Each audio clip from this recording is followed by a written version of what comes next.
শ্রী গণেশায় নমঃ। ওম নমঃ শিবায়। জয় মা ষষ্ঠী। বন্ধুরা, আজ চৈত্র মাসের শুক্লপক্ষের বৃহস্পতিবার। আজ হলো 20 চৈত্র, 3 এপ্রিল। বন্ধুরা, আজ এই বৃহস্পতিবার দিনটির সঙ্গে সঙ্গে অশোক ষষ্ঠীরও ব্রত সম্পন্ন হচ্ছে। বন্ধুরা, আজ শ্রী শ্রী বাসন্তী দেবীর আগমনের ও অধিবাস সম্পন্ন হচ্ছে। তাই বন্ধুরা, অশোক ষষ্ঠীর ব্রত আজকের দিনে অনেকেই পালন করছেন। বন্ধুরা, আজকের এই শুভ দিনে যদি মায়ের এই অশোক ষষ্ঠীর ব্রত করতে পারেন তাহলে খুবই ভালো হয়।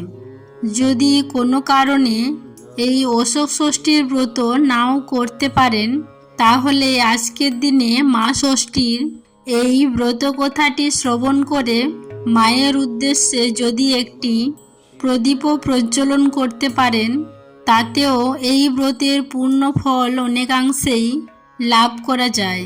মায়ের আশীর্বাদে আপনার আগত নতুন বছরের প্রত্যেকটা দিন ভালো কাটবে। তাই মায়ের এই ব্রত কথা শ্রবণ করে আজকের দিনটি শুরু করুন। যতবার আপনি আজকের দিনে এই ব্রত কথা শ্রবণ করবেন ততই পরম শান্তি লাভ করবেন এবং মায়ের কৃপায় ধন্য হবেন। আশা করছি দর্শক বন্ধুরা, মা বাসন্তী দুর্গা দেবীর এই অশোক ষষ্ঠীর ব্রত কথাটি শ্রবণ করে আপনাদের ভালো লাগবে। শুরু করছি অশোক ষষ্ঠীর ব্রত কথা। ওম নমঃ শিবায়। জয় মা ষষ্ঠী। পুরাকালে তপোবনে এক মুনি থাকতেন। বনটির চারিদিকে অনেক অশোক গাছ জন্মেছিল। মুনি একদিন পুজোর ফুল তুলতে তুলতে দেখলেন একটা অশোক গাছের গোড়ায় খুব সুন্দর একটি সদ্যজাত মেয়ে কাঁদছে। মুনি তক্ষুনি মেয়েটিকে তুলে নিয়ে তার আশ্রমে আসলেন। পরে ধ্যান করে তিনি জানতে পারলেন যে শাপের ফলে হরিণ রূপিণী এক স্ত্রীলোক এই মেয়েটিকে প্রসব করেছে। মুনি মেয়েটিকে খুব যত্নে লালন পালন করতে লাগলেন। হরিণীও রোজ একবার করে এসে মেয়েটিকে দুধ খাইয়ে যেতে লাগলো। অশোক গাছের গোড়ায় তাকে পাওয়া গেছিল বলে মুনি মেয়েটির নাম রেখেছিল অশোকা। এইভাবে মেয়েটি ক্রমে ক্রমে বেঁচে বড় হয়ে উঠল।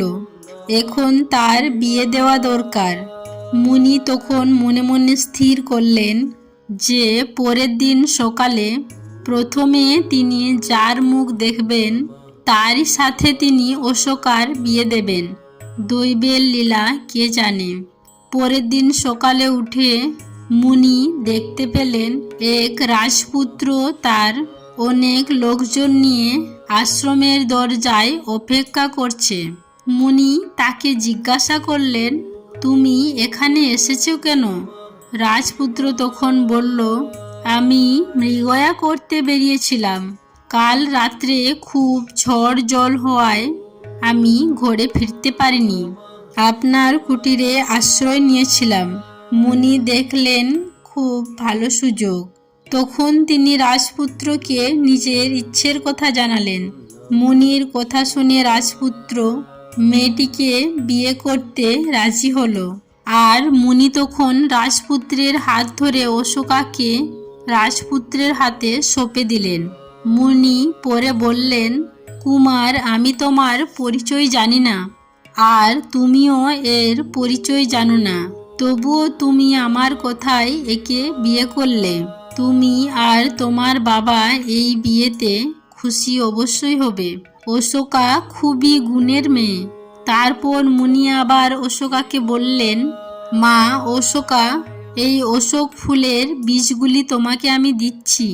এগুলির সঙ্গে তুমি নিয়ে যাও আর এখান থেকে যাওয়ার পথে এই বীজগুলি তুমি রাস্তায় ছড়িয়ে দিবে। তাহলে রাজবাড়ি পর্যন্ত অশোক গাছের সারি হয়ে যাবে। আর দরকার হলে তুমি একাই এই অশোক গাছের সারি ধরে তুমি আমার কাছে পশ্চিমে আসতে পারবে। আর অশোক ফুলগুলো শুকিয়ে রেখে দিস। চৈত্র মাসে অশোক ষষ্ঠীর দিনে ওগুলি খাস, তাহলে জীবনে কখনো শোক তাপ পাবি না। মুনিকে প্রণাম করে রাজপুত্র অশোকাকে সঙ্গে নিয়ে রাজবাড়িতে ফিরে গেল। রাজা রানী সব কথা শুনে তারা খুশি মনেই ছেলে ও বৌমাকে ঘরে তুলে নিলেন। এরপর বেশ কিছুদিন কেটে গেল। অশোকার 7 ছেলে এবং 1 মেয়ে হয়েছে। রাজা রানী সময় মতো সকলেরই বিয়ে দিয়ে স্বর্গে গেছেন।